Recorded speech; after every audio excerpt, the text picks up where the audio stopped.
The Radical. Fundamental principles of freedom, rational self-interest, and individual rights. This is the Yaron Brook Show. All right, everybody. Welcome to Yaron Brook Show on this Wednesday, April 19th. Hope everybody's having a fantastic week. I think the most important news story right now actually is the one we haven't heard the result of. I'm waiting. We'll talk about it tomorrow, would be my guess. And that is, we're waiting to hear from the Supreme Court about the ruling regarding the abortion pill. That's probably the biggest story right now, but we won't know much about it until we get word from the court. So should hear before midnight today. It's unlikely they just don't say anything and let the ruling of the appellate court stand. That is possible, but I expect some word from the Supreme Court by 5 p.m. East Coast time or something like that. Hard to tell exactly what's going on in the chambers of the various justices. We'll see. It's a big decision. It'll send the groundwork for a bunch of litigation that's going to end up with the Supreme Court anyway, but at least this will get things going. All right, that's the news we don't have yet, and hopefully we'll have soon. Let's see. Colin says, great show last night. Really appreciate that, Colin. Thank you. Hope the rest of you enjoyed that show. If you haven't yet, go listen to it. It didn't have a huge number of people live or a huge number of people watching it last night, so early morning. So if you haven't seen it yet, go watch it. It's about organized crime and drugs and drug legalization and the consequence of organized crime and drugs and everything. So I thought it was a pretty good show. Ryan, thank you. Catherine, thank you. They all got us started on our path towards getting to $250, which is our goal for the news Roundup shows. So thank you guys. All right, let's see. Danny, we'll get to your question in a little bit. Let's start with kind of the news.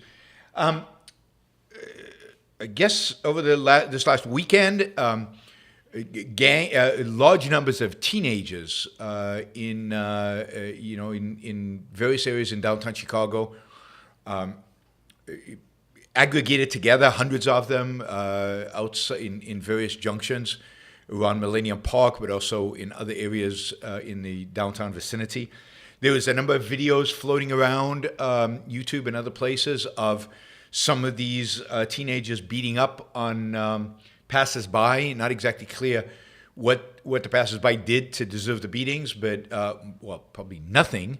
Nobody deserves a beating like we saw on these videos. But to invoke the beatings, to generate the beatings, but it does look like it was a pretty brutal weekend.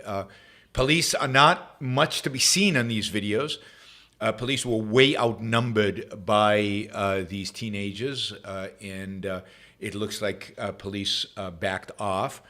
A lot of stores shut down and actually had to find different ways through back alleys and so on to get their customers out because the exits seem dangerous to go into these crowds of teenagers. This is Chicago. If you remember, during 2020, Chicago was one of the worst cities. In Chicago, the so-called demonstrations around Black Lives Matter turned very quickly into riots and turned very quickly, more so than I think in other cities, into looting. So in Chicago, many gangs turned the demonstrations into opportunities to loot, particularly to loot high-end stores on the Millionaire's Mile and Michigan Avenue, Louis Vuitton and other stores like that were looted. People ran in, grabbed bags, grabbed other stuff, and ran out. The Chicago, I remember the mayor defending the looting, basically calling it just a form of reparations. Yep, reparations, redistribution of wealth, a little bit of redistribution of wealth. is not a bad thing. They argued, not surprising, Chicago had some of the worst riots in Millennium Park, where passerbys again were beaten up, where police were beaten up. It was brutal, and this is continuing. I don't think that the teenager, there was some event with police that sparked, I think, this teenager. It wasn't exactly a demonstration, and it wasn't exactly a riot. It's hard to characterize it again, but this violent outburst and against law-abiding citizens in the city. It's just brutal, and the fact that the police will do very little or nothing. Police are supposed to have the kind of equipment to deal with riots. If there are beatings going on, it is the police's responsibility and job to do something about that, including, using tear gas, using whatever mechanisms they have in order to break up a riot. You can't just let ordinary people be beaten up by people just because they're teens or just because there are large numbers of them. Does not give you an excuse to do that. And if you don't have enough police, hire more police. But of course, this is Chicago. Chicago is super tolerant of riots, super tolerant of disruption.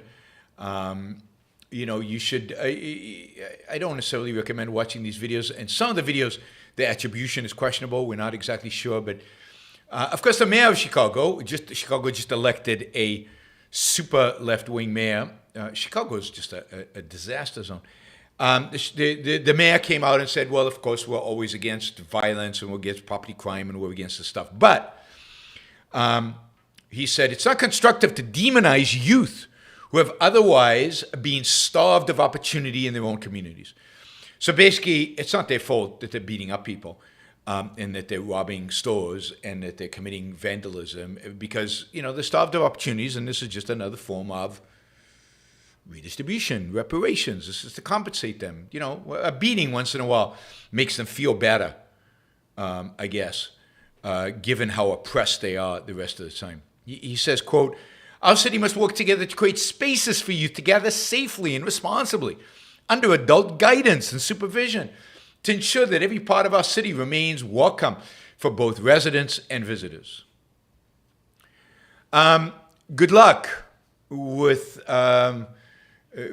Chicago's recovery if this is the attitude of Chicago leadership towards violent crime against people just going in and out of stores and visiting the city. I mean, who the hell wants to go and be a tourist in Chicago when they might be assaulted in, close to Millennium Park, which is a tourist attraction.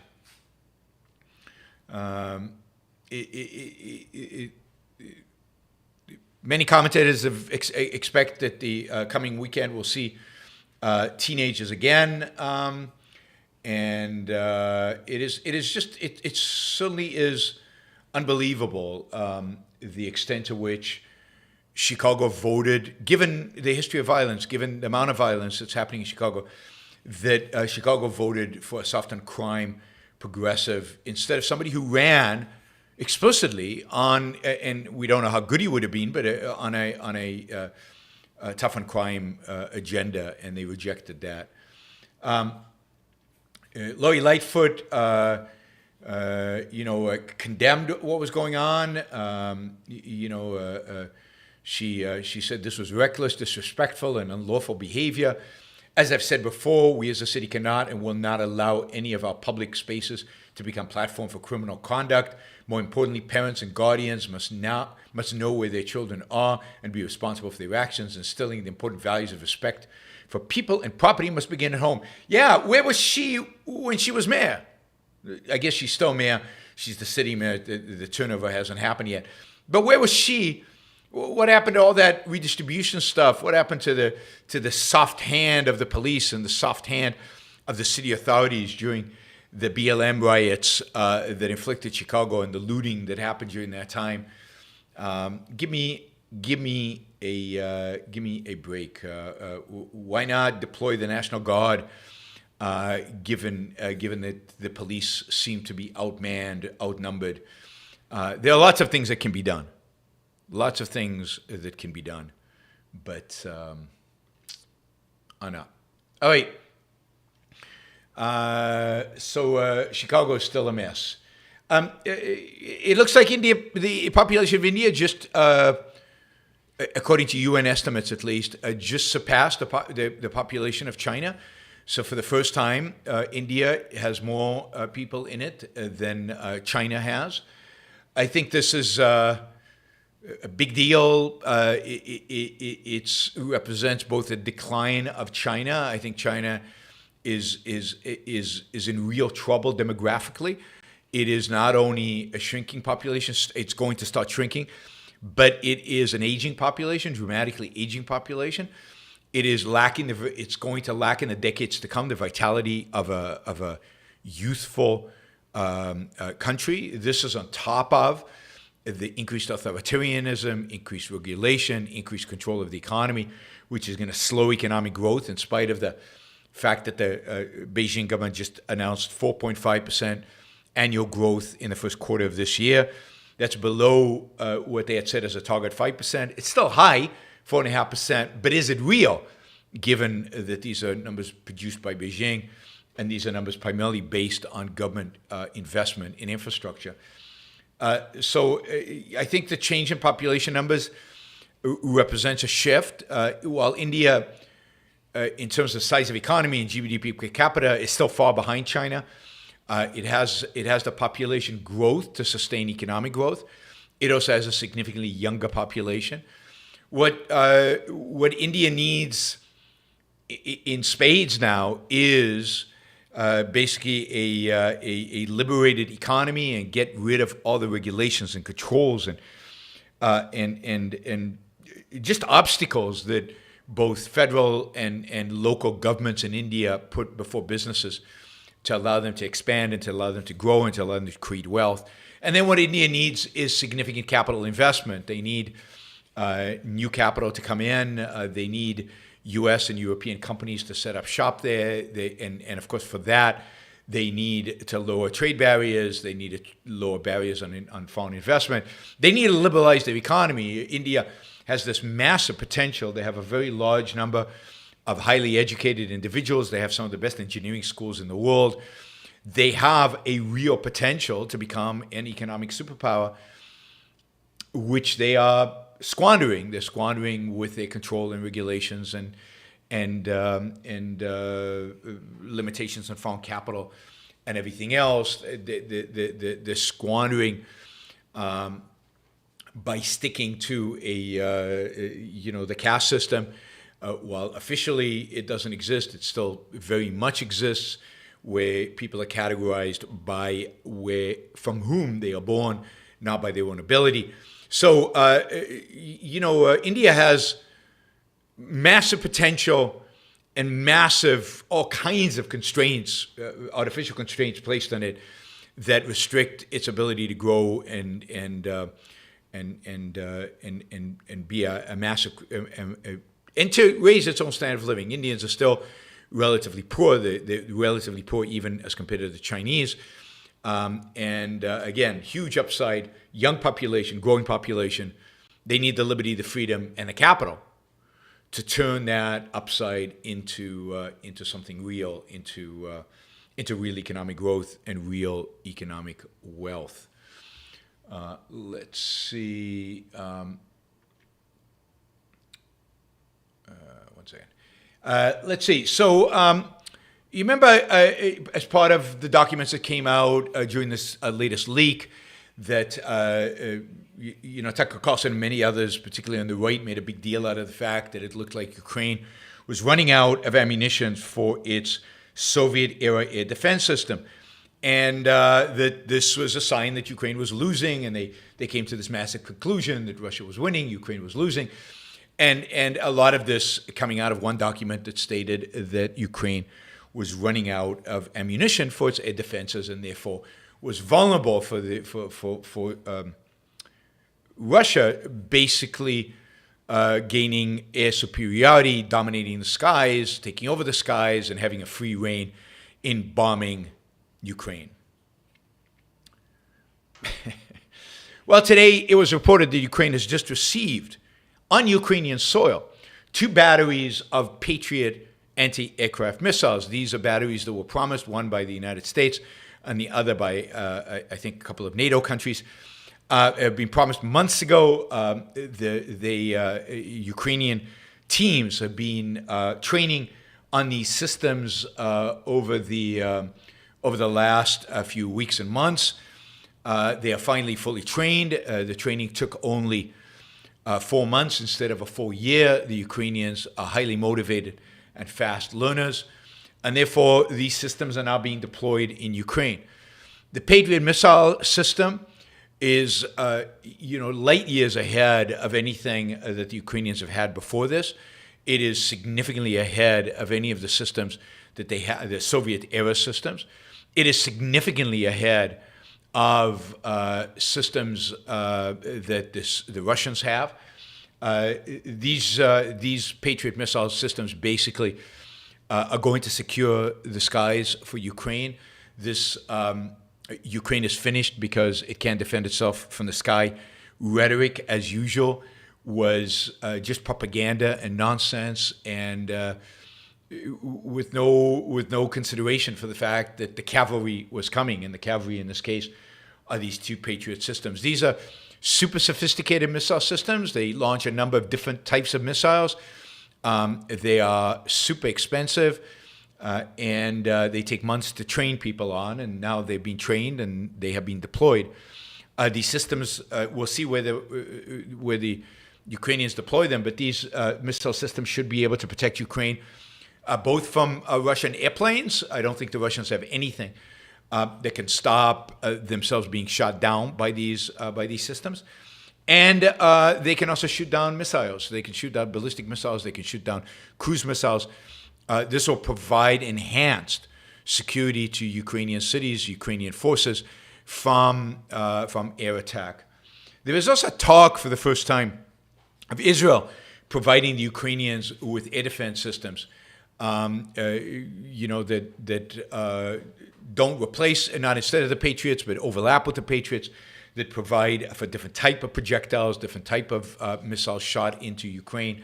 If Ukraine can deploy Israeli systems as well, it will have an unbelievably robust air defense system, much better than most other countries have, and indeed will guarantee a denial of the airspace to the Russian Air Force, which is pretty striking, because you would think, again, as I've said many times, you think that the Russians would dominate the skies over Ukraine, and that has not happened. And now with the Patriot systems deployed, certainly will not happen.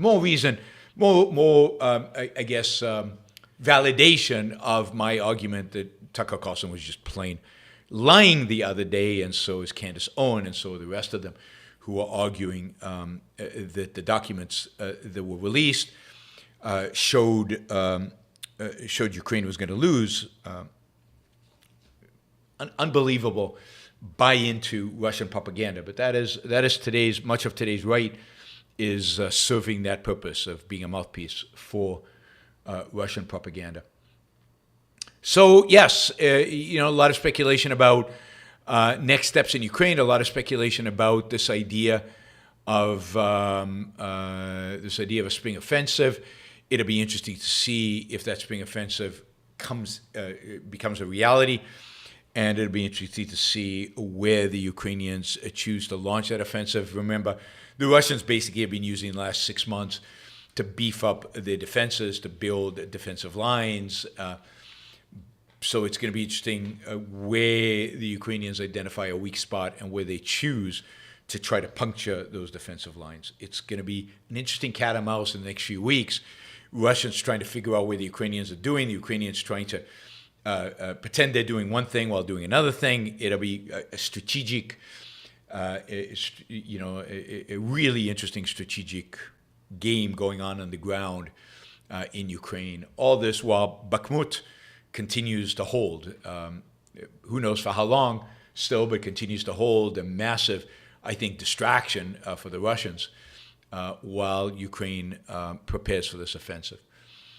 Okay, let's see. We are way behind on the Super Chat, so just wanted to let you know that. We still have over $200 to go for the 250. Again, it's really important that we raise the 250 every show, or at least most shows, as an expression of support for this format. This is still running as an experiment, and we need to see if this is viable. Otherwise, we'll have to switch to a different delivery format, a different program format. I think some of you value the news shows. Hopefully, many of you do. But those of you who do, please consider supporting this using the Super Chat or as a monthly contribution. YaronBrookShow.com/support or Patreon. Those are probably the two best ones. It seems like fewer people are using Subscribe Star, so Patreon or PayPal through YaronBrookShow.com/support. But Super Chat is important. It's a significant way in which we fund the show, has become a significant way in which we fund the show over the last couple of years. So please consider doing something. We've got about 60 people watching, so we need about $4 from each of you, maybe $5 from each of you to get to where we need to go. So it would be great if you'd consider doing $4 to $5. Volta, thank you. Vladimir, thank you for using the sticker feature without asking a question. Only got 2 Super Chat questions, so the show today is likely to be pretty short. A news item out of the European Union, which I found particularly interesting, and I think actually, good news. The European Union is this conglomeration of many countries. I can't remember how many in there, 17, 18, maybe 18 countries. But one of the challenges has been that every one of those countries has a different legal system. Every one of those countries has different corporate law systems. Every one of those countries has a different tax system.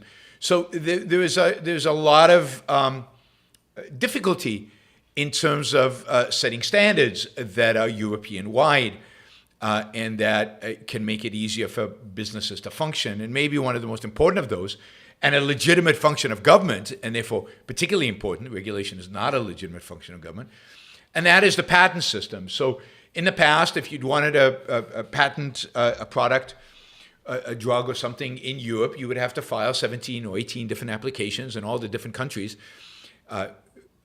Lawrence says there are 27 members. I screwed up. Anyway, you'd have to file in 27 countries. You'd have to file different patent applications, which is a major hassle, a huge legal expense, and basically a pretty cumbersome. Lawrence says now it's 28, so it's changing by the minute. As of 2023, there are 28 members of the European Union. Anyway, over the last couple of weeks, it was announced that 17 countries, 17 EU countries, have agreed on a uniform system that will allow companies to apply for one patent only, and it would be covered in all 17 countries. This is massive. This includes, by the way, some of the largest. This will include the largest economies in Europe: Germany, France, Italy, Netherlands. I don't think Spain is part of it, but Germany, France, Italy, Netherlands are part of it. So 17 countries are part of it. It will dramatically reduce the cost of filing for patents. It will dramatically, lower the cost of doing business in Europe, particularly innovative business. It will increase the incentive to innovate and to invest in Europe. And this is a major step forward for European countries. It would be nice if this was actually agreed upon by 28 countries. But now that a standard has been set, an organization has been established to file this patent, I think it will be relatively easy for other governments to join this as compared to just sitting aside from it. I'll note that this is particularly good for small to medium-sized businesses, again, for companies like startups, because they're the ones who don't have the money to file in 28 different jurisdictions. So now, instead of 17 jurisdictions, they can file in one. So this is I don't think this is slight. I think this is significant, particularly given that this covers the largest economies, and is it should bolster innovation, bolster investment in small to medium sized enterprises in the union. This is the kind of stuff the EU needs more of. It needs more standardization and across the entire system. I am, for one, I know many people are not, I am, for one, a fan of the EU, not because of Brussels, not because of the regulatory state, it's awful, not because of the control from Brussels, it's awful, but because anytime you can create a union where there's free movements of good capital and labor, that is a massive step forward as compared to the alternative. I think Europe would be a lot poorer today. Europe would be a lot poorer today if not for the EU. And I think right now the UK is suffering for not being a part of the EU for a variety of different reasons. While the UK it just signed a big trade agreement with the Pacific, that trade agreement that Donald Trump did not want us to sign and America is not part of, the UK is not part of, TPP I think it was called.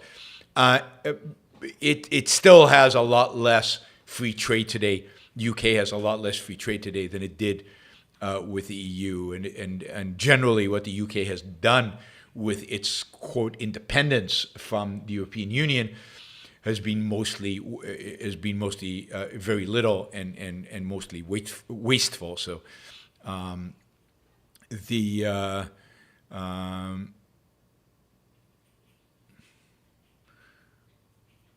right.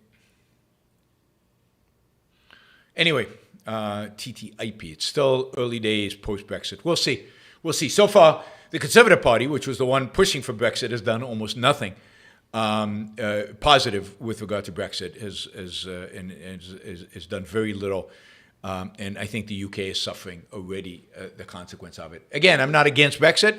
As I said at the time, I'm for Brexit if they do the right thing. So far, they have not done the right thing. So far, it has been a waste. All right, let's see.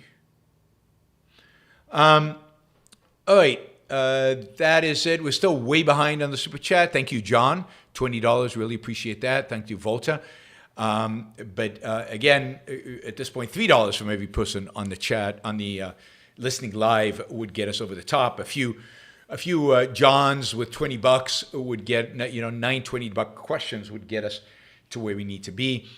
And would provide some questions. We only have 3 questions to answer, so there's plenty of room for you guys to do super chats. Okay, Danny from Hungary, I take it. The book Why Machines Will Never Rule the World makes a philosophical and technical argument about the limits of AI and the impossibility of many of the claims being made. I'd love to see more about this, or this discussed on Objectives forums. Basically I agree with what the book is trying to say, although I'm not sure I agree with the argument that they're particularly making. I haven't read the book. I've just basically looked at a summary of what the book says. But I think that the whole idea of AI gaining what's called artificial general intelligence is ultimately impossible. I don't think artificial general intelligence, or what human beings have, I don't think can be reduced to zeros and ones in the sense of it cannot be reduced to mathematics. I think it has something to do with biology in a way that I don't think we yet understand. I think the only way you are going to create artificial intelligence is by using biology. That is by using cells and by using potentially brain cells or something like that, or creating life, human beings creating life. I think it has to be sentient. It has to have consciousness to actually be intelligent in the way human beings are intelligent. There has to be consciousness. Consciousness, as far as we can tell in the universe, only is connected with living beings.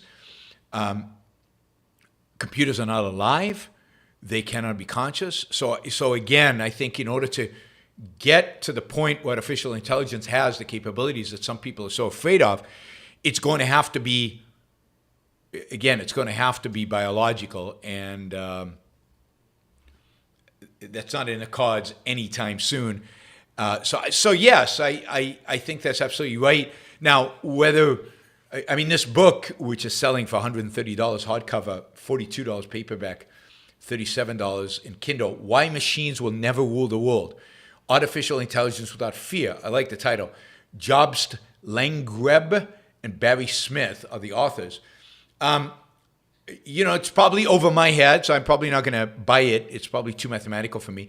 But it is an interesting topic. It is a topic I think objectivists have a lot to contribute to, both in terms of the philosophy and the integration with the mathematics and the biology of it.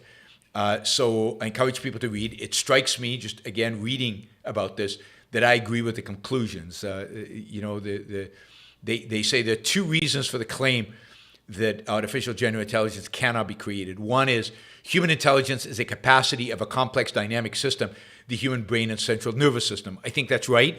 I would add to that, it's biological, and it requires consciousness. And without life and consciousness, you cannot have artificial general intelligence. It's not mathematical. You can't model it mathematically. And then the second reason is systems of this sort cannot be modified mathematically in a way that allows them to operate inside a computer.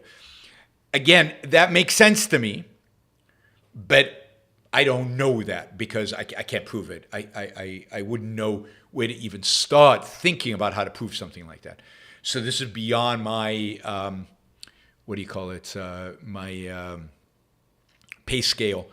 But I do encourage people who are interested in this. I do encourage objectivists who are interested in philosophy of consciousness, who are interested in math and science and interested in AI, to look into this book and examine it. It does look like a fascinating book. Pay grade. Thank you. Above my pay grade. John has also asked a question for $30. Thank you, John. So we've raised $100. We're $150 short. Again, just letting everybody know. How does nihilism play into both mob violence and mass shooting? Well, nihilism basically is an attitude of resentment, hatred of the world, of reality, and it leads to the desire to see things destroyed. It leads to the desire to see things crushed and flattened. And it, of course, makes it possible. Nihilism generally creates this attitude of uncaring about human life. It's this basically attitude that human life is meaningless, life is valueless, there are no values, life is not a value. And while one's attitude towards oneself reflects one's attitude towards oneself, it reflects one's attitude towards other people. That is, other people don't matter, their life doesn't matter, beating them up, killing them, shooting them, whatever, it doesn't really matter in the big scale of things, and therefore it is fine to engage in those kind of activities. Now, I don't think you can explain every phenomena by reference to nihilism. It's not clear that a bunch of teenagers out, that maybe they're drinking, maybe they're just upset, maybe they're mad, maybe somebody pushes somebody, maybe because of that push somebody punches somebody, maybe a fight breaks out and they land up beating up on somebody. It's not clear that what motivated that is nihilism. It could be just they're nasty human beings. There is such a thing as kind of a mob mentality, a second-handedness, a just follow the mob kind of view that is reflected in it. So I wouldn't say that all mob violence is nihilistic. Even though sometimes it is. Sometimes it's purely motivated by that. But a lot of the theft, a lot of the riots, a lot of the slamming is motivated by anger. It's motivated by a sense of entitlement. And it could be motivated by, again, somebody pushing you. Or anger at police because of the way police shootings are often framed. Or justifiably at police because what police really have done or doing. So there's a lot that goes into kind of the mob violence that we're seeing. Mass shootings, I think, are a little different. To go literally into a place and kill people randomly, particularly, I don't know, at a school, young kids, has to be motivated by a really deep hatred of life and mankind and human beings, and that's much more nihilistic at its core, at its roots. It's hard. Now, some of the mass shootings are not. Some of the mass shootings have to do with political motivations, hatred of Jews, because what was that synagogue in Pittsburgh where the guy shot Jews because they were responsible for bringing in migrants who were replacing white people. The Great Replacement theory, which Tucker Carlson has promoted. So it's that that's just hatred. That it's not necessarily nihilism. It's not necessarily hatred, but it's ideologically motivated. So some mass shootings are motivated by racism, are motivated by some ideology that is driving the shooting. So not every act of extreme violence is motivated by nihilism, but certainly nihilism can drive extreme violence. All right, we're about halfway there, guys. Frank asks, is gun control an experiment of the left to establish a taboo resulting in contributing to a culture of fear and its mockery anarchy? No, I don't think so. Gun control is prevalent in many countries around the world. In most countries have some form of gun control. Most countries have, a lot of countries, I don't know about most, I've never looked at the study, have really strict gun control rules. Certainly Europe has that. I don't think you can just own a rifle in China or in Japan or in South Korea. I don't think you can own an AR-15.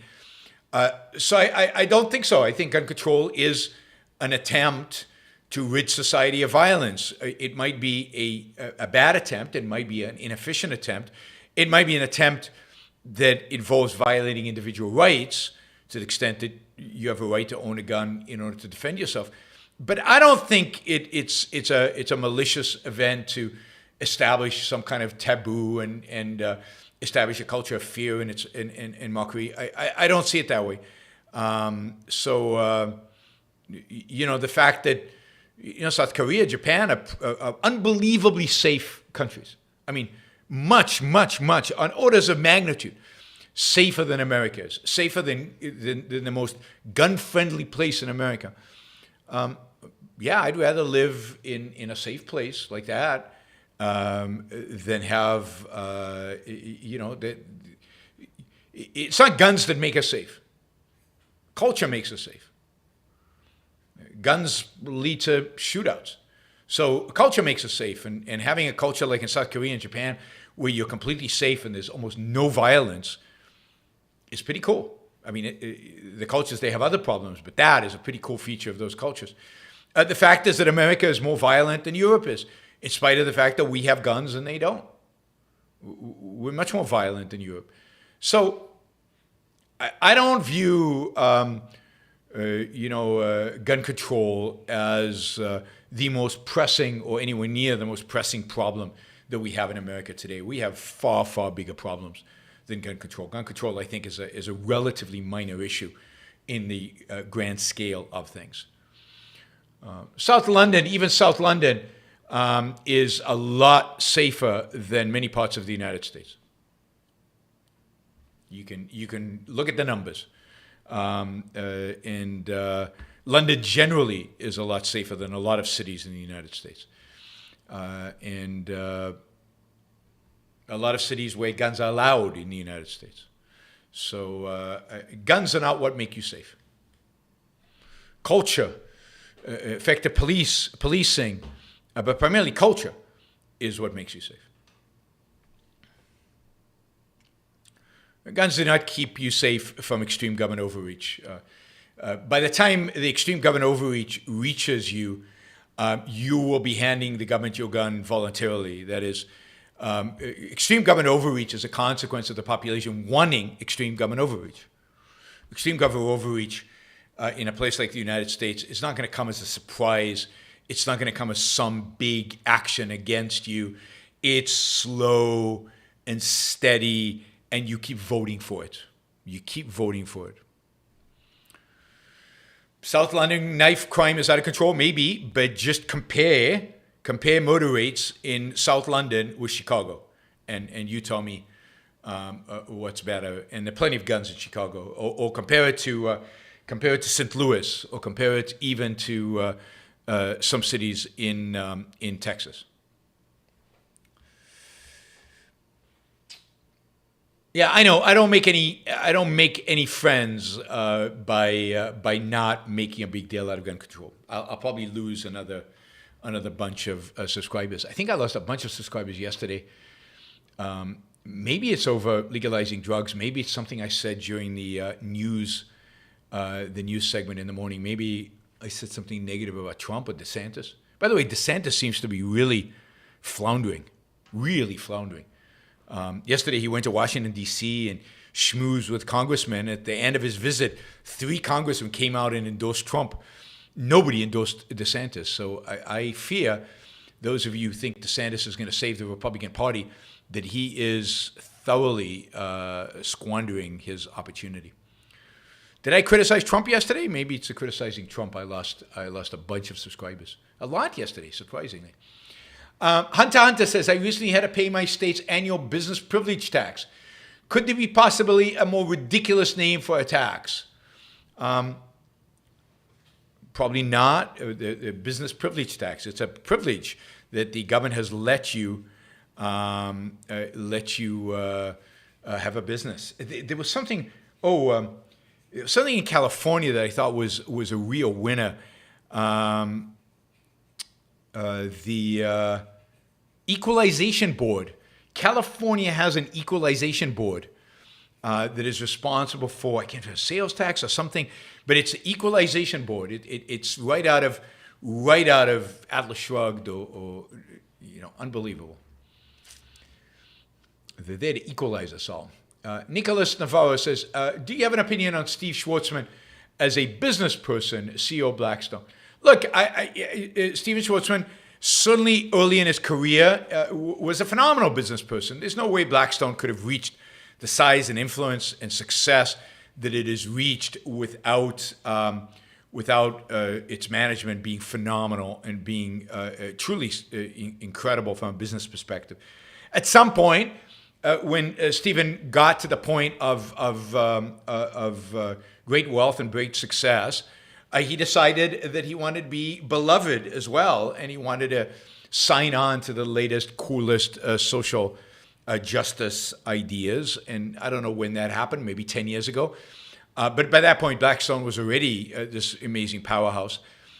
He started advocating for ESG and all kinds of other nonsensical policies. So the fact that he was a very successful, very good, very competent, very effective CEO, I guess, did not prevent his ultimate corruption. So I wouldn't judge somebody like Steven Schwarzman just based on the last 10 years. I would also really consider his early career versus his more political career in the last decade or so.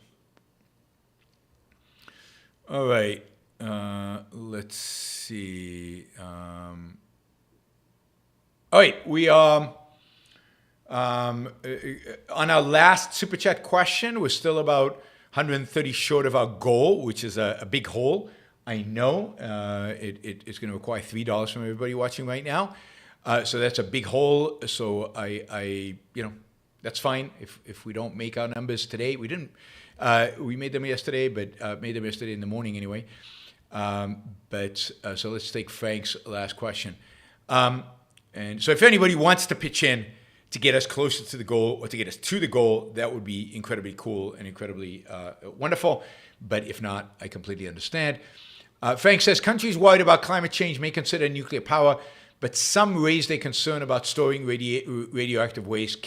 What can be done?